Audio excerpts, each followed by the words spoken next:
श्री शिवाय नमस्तुभ्यं महाराज। आज चतुर्थी का दिन है, तेरे पति को मैं जीवन दान देता हूँ। आज के दिन जो तेरे नाम से व्रत धारण करेगा उसका खंड सौभाग्य स्वयं यमराज करेगा। स्वयं ये वो करवा चौथ का व्रत है। पति को ताने दे देकर उसके दिल को छन्नी कर कर मुख मत देकर ऐसा पूरे विश्व की मेरी जीजियों से निवेदन है, आपके भाई का इस निवेदन को स्वीकार करना। आपका पति आपको करवा चौथ पर साड़ी दिलाएगा, गहने दिलाएगा, सामान दिलाएगा। आपका भी फर्ज बनता है कि अपने पति को कुछ दो। तो निवेदन है उसके आत्मबल के, उसको रोगों से मुक्त करने के, तकलीफों से दूर करने के। जब वो आपके लिए इतना करे तो आपका भी तो फर्ज बनता है कि एक रुद्राक्ष लाल धागे में आप उसको पहना सको। आप अच्छे रहेंगे तो बच्चे भी अच्छे रहेंगे, आप अच्छे रहेंगे तो हम भी अच्छे रहेंगे। आप कह सकती हो कि अगर आप अच्छे रहोगे तो पूरा परिवार अच्छा रहेगा, आप सुरक्षित हो। और जितनी मेरी जीजियां बैठी हैं कथा श्रवण कर रही हैं, चाहे जलगांव की हो चाहे पूरे विश्व की हो, चलनी में मुख देखने से पहले पति से संकल्प दिलवाना, अपने सिर पर हाथ रखवा कर कसम खिलवाना कि जब भी गाड़ी चलाओगे तो हेलमेट जरूर लगाओगे। जब भी गाड़ी चलाओगे तो हेलमेट जरूर लगाओगे। फोर व्हीलर चलाओ तो सीट बेल्ट जरूर लगाओगे, क्योंकि तुम सुरक्षित हो तो तुम्हारा पूरा घर सुरक्षित है। तो मेरा करवा चौथ का व्रत श्रेष्ठ है। बोलो जीजियों, सही है गलत? तुम्हारी सुरक्षा से हमारा घर, तुम्हारी सुरक्षा से हमारा परिवार, आप सुरक्षित। एक प्रार्थना तो आप भी कर सकते हो। केवल पुलिस का काम नहीं है कि वो गाड़ियां रोक कर कहें कि हेलमेट लगाओ, सीट बेल्ट लगाओ। ये अपना भी फर्ज है कि त्योहार पर अपने पतियों को जागृत करें। जागरूकता अभियान अपन भी तो चलाएं। जन्म मिले में जितने जन्म, प्रत्येक जन्म में मैं अपने पति के चरणों की सेवा करूं। समय आया, एक बार करवा का नाम उस जो पार्वती जी की सहेली थी उसका नाम करवा पड़ गया। करवा पड़कर एक साधारण परिवार में उसका जन्म था। पति के साथ संग में रह रही थी। पति को थोड़ा शरीर में शिथिलता हो गई थी और वो शिथिलता को देखकर पति को लगी प्यास। जब प्यास लगी तो पानी पीने के लिए पति सरोवर के पास गया। जरा ध्यान देना इस कथा।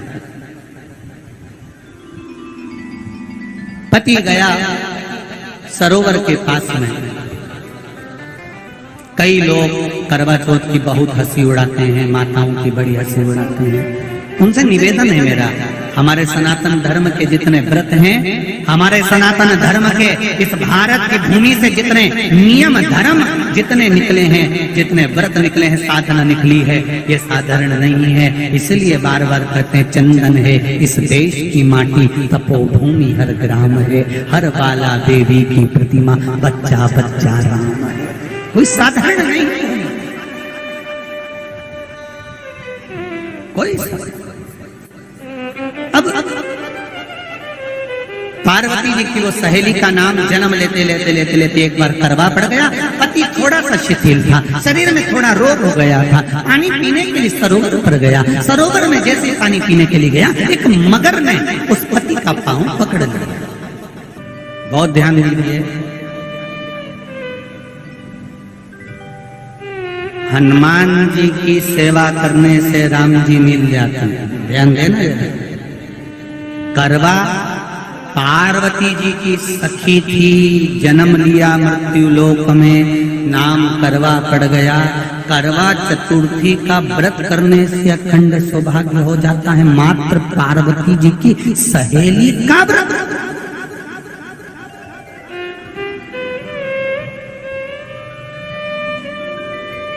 विचार करिए कितना कितना भाव। ये सेवा का प्रमाण है।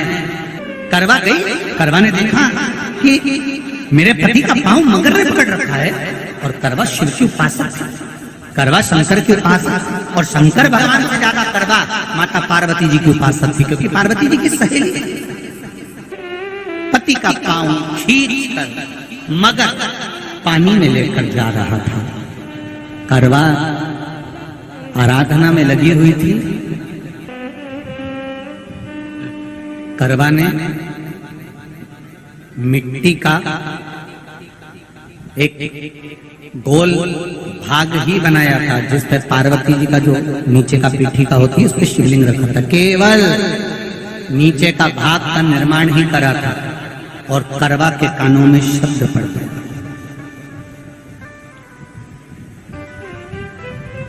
करवा के कानों में शब्द पड़ गया, पति के चीखने की आवाज आई, करवा दौड़ पड़ी। ये तो अब कैलेंडर में छपा हुआ करवा चौथ का फोटो आने लगा, नहीं तो पहले नियम था दीवार पर बनाई जाती थी और वहां पूजन करी जाती थी। कई माताएं जानती होगी यहाँ पर आज भी, पहले दीवार पर बनती थी, पूरा परिवार की सौभाग्यवती नारियां वहां आकर पूजन करती थी एक जगह, फिर बाद में छत पर जाकर करवे का अर्घ दिया करती थी। ये नियम था। अब तो बना बनाया कागज आ जाता, उसको चिपका दो, पूजन कर लो, वो अलग प्रमाण। पर यहाँ करवा मट्टी का भाग का लेपन कर रही थी, और लेपन करते करते बस उस समय पर पति की आवाज आई, छोड़ा। करवा भागी, और शिव आराधना में लगी हुई करवा, पार्वती की आराधना में लगी हुई करवा भाग कर गई। पति को देखा तो मगर खींच कर ले जा रहा था। करवा ने अपना तीर फाड़ कर मगर की पूंछ को पकड़ कर खींचा, और कितना सात्विकता में बल होगा जरा विचार करना कि मगर को खींच कर वृक्ष के नीचे ले गई, और वृक्ष के नीचे नहीं जा पाई तो वहीं पर घाट के ऊपर घास लगी हुई थी। इसलिए आज भी करवा चौथ के व्रत में आपने देखा होगा कुछ सलाखें, कुछ घास आपको मिल जाती है। उससे एक घास से, मात्र एक घास, एक घास से उसने उस मगर को बांध दिया। मगर हिल नहीं पाया। यम के दूत आ गए इसके पति को मौत के ग्रास ले जाने। यम के दूत। करवा ने पूछा तुम कौन हो, कैसे आना हुआ? यमदूत कहते हैं तुम्हारे पति का आज अंतिम दिन है, अंतिम समय, अंतिम पल है, ये मरेगा। करवा कहती अगर मारना है तो इस मगर को मारो जिसने मेरे पति का पांव पकड़ रखा है। प्राण छोड़ना है तो इस मगर के छोड़िए, मेरे पति के तो प्राण आप ले जा नहीं सकते। करवा हम अपने नियम को नहीं बदल सकते। तेरे पति की अंतिम सांसें हैं, वो मरेगा। मगर को अभी नहीं मरना है, मगर अभी कम से कम 9 महीना और जीवित रहेगा। इसका हमारे पास लेख है। करवा कहती है ऐसा हो। यमदूत खड़े हैं, ले जाने दे नहीं रही। क्रोध आ गया करवा को, हाथ में जल उठाया। अगर एक यमदूत भी मेरे पति को उठाकर ले जाता है तो मैं शिव भक्त माता पार्वती जी की भक्त करवा आपको श्राप दे दूंगी। सब दौड़ पड़े, यमराज के पास चले गए। यमराज ने पूछा तुम दौड़ कर आए हो, क्या हुआ? यमराज पूछते हैं, दूत कहते हैं वो करवा अपने पति को नहीं लाने दे रही। यमराज वहां कर खड़ा हो जाता है। करवा को समझाया, करवा तेरे पति के प्राण जा चुके हैं, तेरा पति अब मरने वाला है, अंतिम क्षण इसको ले जाने दे, इसका आज आखिरी दिन है। मगर को ले जा पर मेरे पति को नहीं। मान नहीं पाया। यमराज जब क्रोध पर अड़ गया तब करवा को क्रोध आया, और क्रोध में आकर जल लेकर करवा ने श्राप देना चाहा यमराज को। यमराज चरणों में पड़ गया, रेन दे करवा, मैं तुझे वर देता हूँ, आज चतुर्थी का दिन है, तेरे पति को मैं जीवन दान देता हूँ।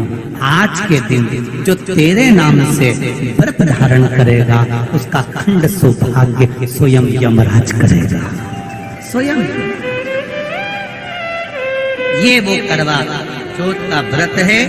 दुनिया के लोग भले हमारे सनातन धर्म पर उंगली उठाएं, दुनिया के लोग भले हंसें कि बताओ करवा चौथ का व्रत होता है, पति की पूजन करते हैं, कोई कोई बोलता है, कोई कोई बोलता है, पर सनातन धर्म की ये पहल हमारे सनातन धर्म का यह आनंद सुख देने वाला।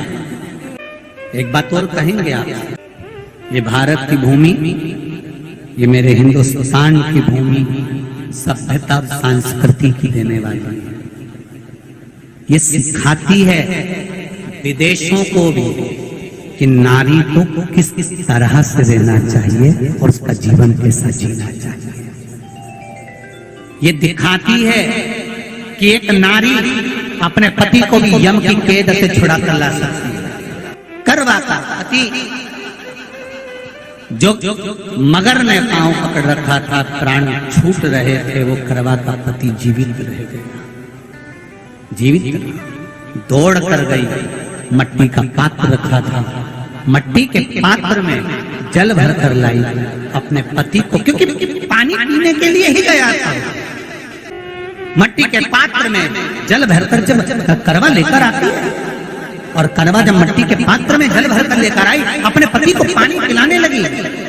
पति उठकर उसने कहा, इस जल की जरूरत तेरे को है करवा, क्योंकि तूने शिव आराधना के लिए, पार्वती की आराधना के लिए मुख में कोई जल नहीं रखा। पति ने जल का आचमन अपनी पत्नी को कराया। बस वही नियम आज तक हमारे सनातन हिंदू धर्म में चला आ रहा है। करवा चौथ का पति पत्नी को आचमन कराया। ये करवा चौथ की कथा का विस्तार, कई लोग कहते हैं कथा कहाँ से आई, तो आप बता सकते हो इस कथा को, आज की क्लिप को काट कर जनमानस तक भेज सकते हो कि ये कथा का विस्तार आप अपने जीवन में सुनिए। उसके बाद फिर भगवान कृष्ण ने द्रौपदी को इस कथा का वर्णन कराया। फिर एक कथा भगवान कृष्ण ने सुनाई, एक सेठ का प्रसंग, उसके 7 पुत्र थे, एक पुत्री थी, भाइयों की बहन, उसको खाना खिलाना था, भूख के भाई साथ में खाना खाते थे। एक अग्नि का ज्वाला दिखाकर चलनी में से बहन को भोजन करा देना, पति का नष्ट हो जाना, फिर बहन का 12 महीने चतुर्थी व्रत रखना, ये सब फिर बाद की कथा है। प्रथम कथा है करवा की, करवा का प्रागट्य क्या है, करवा चौथ की महत्वता, मूल वह है। दुनिया के लोगों को ये कथा ज्ञात नहीं होती तो हंस देते, उपहास उड़ाते, समझो। इसलिए करवा चौथ के उद्यापन में लिखा है, करवा चौथ के उद्यापन में लिखा है, आप लोग करते होगे ना करवा चौथ का व्रत, उसका जब उद्यापन होता है तो एक थाली में 13 जगह पर 4-4 पूड़ी रखी जाती है। आप लोगों को तो मालूम होगा, आप लोगों ने करा होगा करवा चौथ का उद्यापन। एक थाली में 13 जगह पर पूड़ी और सीरा, सीरा मतलब हलवा रखा जाता है, और रखने के बाद में उसके ऊपर एक पत्तल रखकर उस पर सुहाग का वस्त्र, साड़ी, 5 वस्त्र, सुहाग सामग्री सब उस पर रखी जाती है। और रखने के बाद में हाथ में कंकु, चावल, हल्दी लेकर, संकल्प लेकर उस थाली पर से घुमाया जाता है। कामना करी जाती है, हे चौथ माता, हे करवा चौथ, हे चतुर्थी, मेरे जीवन में मैंने आपका व्रत करा है, मेरे इस व्रत को स्वीकार करना, मेरा सौभाग्य का, मेरा मांग का सिंदूर, मेरी भाल की बिंदी, मेरे हाथ का चूड़ा, मेरी पाँव की बिछोड़ी, इसको अमर करना माँ। और जो ये वस्त्र मैं दे रही हूँ, इस वस्त्र को मैं जो प्रदान कर रही हूँ चौथ माता, इसको स्वीकार कर कर मेरी भी चुनड़ी को लाल बनाए रखना। तब उस साड़ी को, उस वस्तु को, उस सामग्री को उठाकर घर की वृद्ध सास को, जो घर में सासू होती है, उसको दिया जाता है। सास नहीं हो तो किसी सौभाग्यवती नारी को दिया जाता है। उसके बाद में आप फिर ब्राह्मणों का भोजन कराओ, बड़े प्रेम से बुलाओ और ब्राह्मण ब्राह्मणी का भोजन कराओ। अब आज के ज़माने में जो करवा चौथ का उद्यापन होता है, उसमें जब समाज की माताएं उद्यापन करती है तो केवल स्त्री स्त्री को भोजन करा देती है, पुरुष को नहीं कराती। पर करवा चौथ के उद्यापन में लिखा है कि ब्राह्मण का भोजन होना चाहिए, उसके साथ सौभाग्यवती नारी आए, उसकी पत्नी। पर अपन ने तो सोचा कि चौथ माता का उद्यापन है तो केवल स्त्री स्त्री को खिला दो, उद्यापन का पूर्ण फल मिल जाएगा। नहीं, और देने का भी फल है महाराज। करवा चौथ का उद्यापन करो तो भोजन करने उसको बुलाओ जो जिसको जो अपने घर का हो उसको उद्यापन में नहीं गिनो। अपने घर के लोगों तो वैसे ही भोजन करेंगे, घर का व्यक्ति तो वैसे ही भोजन करेगा ना, पर अपन ने उन्हीं को गिना। ने हमारी बड़ी जीजी के गिन लो, ने छोटी जीजी के गिन लो, ने भांजी के गिन लो, ने उसके गिन लो, ने उसके गिन लो, ने 13-14 ऐसे इकट्ठा कर लिया, ने साहब ये अपने इकट्ठे हो गए, ये तो अपने हो गए। ये तो तुम उद्यापन करोगे तो घर में इनको तो जिमाना ही पड़ेगा क्योंकि तुम्हारे रिश्तेदार हैं। दूसरे को जिमा कर जब हम दान देते हैं, दान उसको लगता है जो दूसरे को दिया गया। कई लोग कहते हैं हमने बहन बेटी के दे दिया, तो बहन बेटी क्या दान लेती है? किस पुराण में लिखा है कि बहन बेटी दान लेती है? हमको वो भी बताना कि बहन बेटी दान लेती हो, क्योंकि बेटी तो खुद कन्यादान में जाती है। बेटी का कन्यादान होता है, वस्तु का दान नहीं। बेटी खुद दान में दी जा रही है, कन्यादान में। बेटी कभी दान नहीं लेती महाराज, बहन बेटियां कभी दान नहीं लेंगी। और बहन बेटियों को कह भी देना चाहिए, अगर भाभीयों ने बोले कि हमने जीजी को दान है, दान मान नहीं ले रहा है, देना हो तो ठाठ से हमारा हक दे रही हो। हम साल भर में आते हैं तो राखी पे साड़ी दे रही हो, ये हमारा हक है क्योंकि हमारे मकान में रह रही हो, हक दे रही हो, दान नहीं। दान देना है तो पंडित जी के दो, दान देना है तो ब्राह्मण को दो, गौ माता को दो। हम दान नहीं ले रहे, हम अपना हक मांग रहे हैं। ऐसे नहीं दोगी तो काले कोट वाले भैया से लिवाएंगे। अब तुम क्यों नहीं, तो तुम हम तो दान दे रहे हैं, बहन बेटी के दान दे रहे हैं, तो बहन बेटी कोई दान ले क्या? बहन बेटी के कई पड़े हैं तुमसे दान मांगे, इतना बहुत तो वो खुद दान करिया है, कई दान ले भाई, वो तो हक ले रही है, दान नहीं। हे चोट माता मेरा चूड़ा अमर करो ना, हे चोट माता मेरा चूड़ा अमर। श्री शिवाय नमस्तुभ्यम। सभी माताओं, बहनों और भक्तजनों से हाथ जोड़कर निवेदन है कि अगर आप इस वीडियो को YouTube पर देख रहे हैं तो इसे लाइक करें और हमारे चैनल को सब्सक्राइब करना न भूलें। भविष्य में आने वाले वीडियो की जानकारी के लिए बेल आइकॉन दबाएं। कमेंट बॉक्स में हर हर महादेव अवश्य लिखें और इस पुण्य के कार्य में अपने दोस्तों और परिवार को भी शामिल करें। इस वीडियो को उनके साथ शेयर करें ताकि वे भी इसे सुनकर लाभ उठा सकें।